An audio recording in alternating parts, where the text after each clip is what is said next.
ወጣቶች ላይ የተጋላጭነት መጠናቸውን ለመቀነስ የሚሰሩ በርካታ ስራዎች አሉ።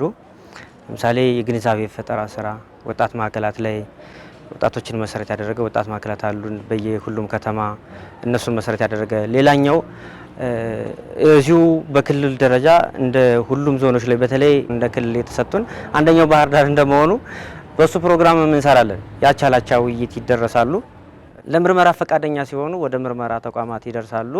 በሱ መልክ እሱ የሚሰራ በርካታ ኤግዞስቲቭሊ ብዙ በጀት ወጥቶበት ብዙ የሰው ኃይል ወጥቶበት ብዙ ነገር ተደርጎ የሚሰራ ይሄኛው በተለይ ኤግዞስቲቭሊ የሚሰራ ወጣቶችን መሰረት ያደረገ ስራ እንሰራለን። ሚዲያ ላይ በራሪ ወረቀት በማዘጋጀት ሌሎችም በቅስቀሳ መልክ የምንደርሳቸው ወጣቶችን ተጋላጭነታቸውን ለመቀነስ የምንሰራቸው ስራዎች አሉ።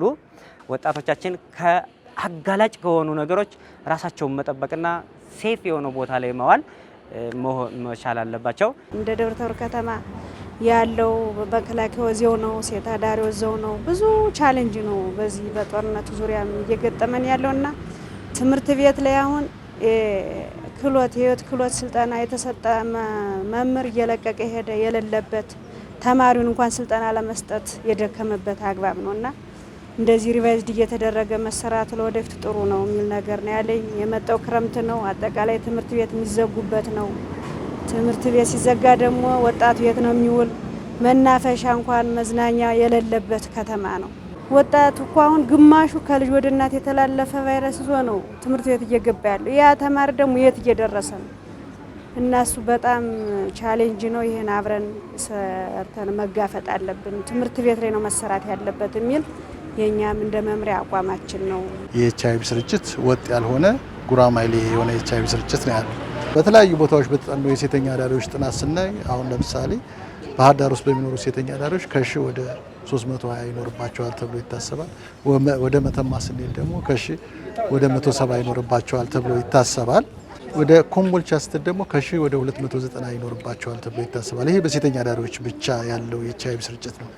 በረጅም ርቀት አሽከርካሪዎች ላይ ደግሞ አንዳንድ ቦታ ላይ በተለይ ኮምቦልቻ ላይ በተጠኑ ጥናት ከ1000 ወደ 41 ረጅም ርቀት አሽከርካሪዎች ኤችአይቪ ቫይረስ በደማቸው ውስጥ ይኖራል። ተንቀሳቃሽ ሰራተኞች ደግሞ ስንመለከት ከ1000 ወደ 61 በተለይ መተማ ላይ ትኩረት ተሰጥቶ በተጠናው ጥናት ይሄ ነውና የክልሉ የኤችአይቪ ስርጭት ሁኔታ የተለያየ ወጥ ያልሆነ ጉራማይሌ የሆነ የኤችአይቪ ስርጭት ሁኔታ እንዳለ እየተመለከት ነው። በተለይ እነዚህ አፍላ ወጣትና ተጋላጭ ሴቶች ምንላቸው አሁን በተለይ በጣም ፎከስ አድርገን ትኩረት አድርገን እየሰራንባቸው ያለ ከማህበረሰብ ክፍሎች አንዱ እነዚህ ናቸውና የነዚህም በትምህርት ቤት የሚገኙትና ከትምህርት ቤት ውጭ ያለው የኤችአይቪ ስርጭቱ በጣም በወረርሽኝ ደረጃ የሚባል ነው ያለው። እንደ ሀገርም ሲናይ ኦልሞስት ከትምህርት ቤት ጋር የሚኖሩት እስከ 1.2 ኤችአይቪ ስርጭት አለባቸው ተብሎ ይታሰባል። በአጠቃላይ በክልሉ ያለውን ኤችአይቪ ስርጭት ስናየው አሁን በጣም አሳሳቢ የሆነው የመጣ ምንድነው የወጣቶች ኤችአይቪ ተጋላጭነት በጣም እየጨመረ ነው። አዲስ በኤችአይቪ ከሚያዙት እድሜያቸው 67 በመቶ የሚሆኑት እድሜያቸው ከ30 ዓመት በታች ነው የሆነ ሚል ነው ያለው ወጣታዊና የክልሉ ኤችአይቪ ስርጭት ሁኔታ ጉራማይሌ ወጥ ያልሆነ የተለያየ ስትራቴጂ ተነድፎ ሊሰራበት የሚችል መሆኑን ነው መረጃው የሚያመላክተውና ምንድነው በተለይ ትኩረት የሚሹ የማህበረሰብ ክፍሎች አሉ። ኤችአይቪን 62 በመቶ ወደ ጠቅላላ ማህበረሰቡ ያሰራጩ ተብለው የሚታሰቡት ሴተኛ አዳሪዎች ናቸው። አሁን ያለ አጋላጭ ምክንያቶች ምን ብናስናስብ በሶስት መሰረታዊ ነገሮች ነው የምንከፍላቸው። አንደኛው ይሄ የባህሪያዊ መገለጫ ነው። ሁለተኛው ይሄ ከባዮሜዲካል ጋር ተያይዞ ያሉ እንትኖች ናቸውና በተለይ ኮንደም ካለማቅረብ ጋር አክሰሰብል ካለማድረግ ጋር የኮንደም ስኪል አለመኖር በጣም ዝቅተኛ ነው። 47 በመቶ ነው። የበጀት ኢሹ በተለይ ይሄ ሶሻል አሁን ለምሳሌ ያው በጀት ከተፋለ በየፕሮግራሞቹና እንደፈለከው ሞቢላይዝ አድርገህ ህብረተሰቡን አነቃንቀህ ኤችአይቪ ችግር ባይሆንበት ደረጃ ለማድረስ የሪሶርስ ችግር አለ።